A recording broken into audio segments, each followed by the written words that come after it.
Let's Mike News at 5। Lok Sabha में नेता प्रतिपक्ष राहुल गांधी दिल्ली के संसद मार्ग थाने में धरने पर बैठे हैं। उनकी मांग है कि 20 जुलाई के संसद मार्च में पैलेट गन से घायल हुए छात्र साहिल लोहबच की एफआईआर दर्ज की जाए। राहुल गांधी ने साहिल के शरीर से निकले छर्रे दिखाते हुए कहा कि अगर पुलिस ने पैलेट गन नहीं चलाई तो फिर ये छर्रे कहां से आए।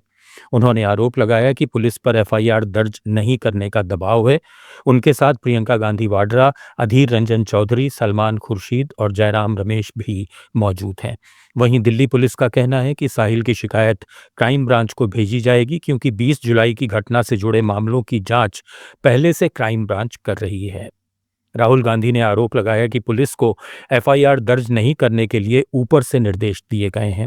जब तक साहिल की एफआईआर दर्ज नहीं होती तब तक वे थाने के बाहर से नहीं हटेंगे। हम सिर्फ ये कह रहे हैं कि एफआईआर दर्ज कीजिए, एफआईआर दर्ज कीजिए। हिंदुस्तान का एक युवा है, उनकी मम्मी यहाँ पे ज्योति खड़ी है, उनके पिता दीपक है, साहिल है ये, और हम सिर्फ ये कह रहे हैं कि प्लीज एफआईआर दर्ज कीजिए। अंदर से हमें बताया जा रहा है कि देखिए ऊपर से ऑर्डर आया, एफआईआर नहीं हो सकता है। सिंपल सी बात है, जब तक एफआईआर नहीं होगा तब तक हम यहां से नहीं हिलने वाले हैं। घायल छात्र साहिल लोहवच के वकील ने भी पुलिस पर एफआईआर दर्ज नहीं करने का आरोप लगाया है। वकील के मुताबिक 14 अगस्त को शिकायत लेकर पहले कनॉट प्लेस थाने गए थे, लेकिन वहां से उन्हें पार्लियामेंट स्ट्रीट थाने भेज दिया गया। आरोप है कि शिकायत पढ़ने के बाद पुलिस ने उसे वापस कर दिया और एसएचओ ने फोन पर कहा कि ऊपर से मिले निर्देशों के कारण केस नहीं लिया जाएगा। I said sir, मैं भी यही समझा रही थी, directly complaint goes to the police station. एक आम आदमी तो पुलिस स्टेशन जाएगा कंप्लेंट दर्ज कराने के लिए। So you are closing the first door of remedy to him, which is the police station. So उसकी कंप्लेंट तक दर्ज नहीं हो रही है, एफआईआर तो अभी तक नहीं। अब कंप्लेंट एलओपी के आने के बाद कंप्लेंट पे बस ठप्पा लगा, रिसीविंग मिला है, एफआईआर अभी भी दर्ज नहीं हो रही है। There is a clear offence that has happened. We have an MLC copy of Lady Hardinge which says punctured wounds and oozing blood oozing out। Rajasthan में कॉकरोच जनता पार्टी के प्रवक्ता आशुतोष रांका और उनके साथियों से मारपीट का मामला तूल पकड़ने लगा है। सीजेपी का आरोप है कि जयपुर के पास रामपुर कंवरपुरा गांव में सरकारी स्कूल के निरीक्षण के दौरान कार्यकर्ताओं पर हमला किया गया। पार्टी ने दावा किया कि गाड़ियों के शीशे और मोबाइल तोड़े गए, एक महिला से मारपीट हुई और एक कार्यकर्ता का हाथ टूट गया।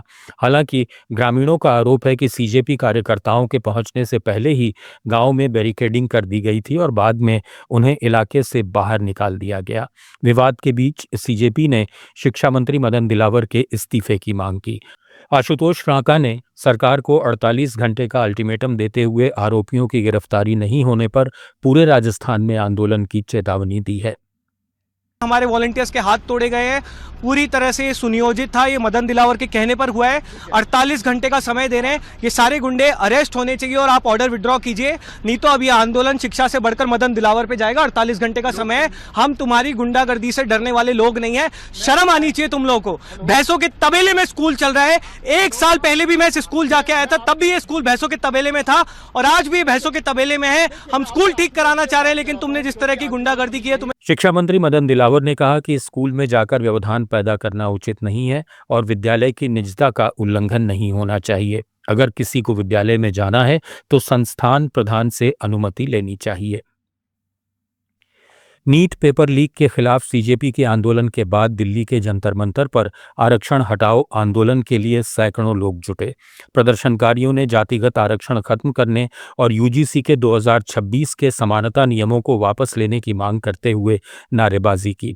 पुलिस ने जंतर मंतर पर प्रदर्शनकारियों को धरना स्थल तक जाने से रोका, जबकि दिल्ली पुलिस के मुताबिक रामलीला मैदान में शाम 4 बजे तक प्रदर्शन की अनुमति दी गई थी। यहाँ अधिकतम 500 लोगों के जुटने की इजाजत थी और जुलूस या धरना स्थल पर रुकने की अनुमति नहीं थी। पुलिस ने यह भी स्पष्ट किया कि जंतर मंतर पर प्रदर्शन की अनुमति नहीं दी गई थी और सोशल मीडिया पर इससे जुड़े वायरल वीडियो को भ्रामक बताया। न्यूज़ एट 5 में फिलहाल इतना ही।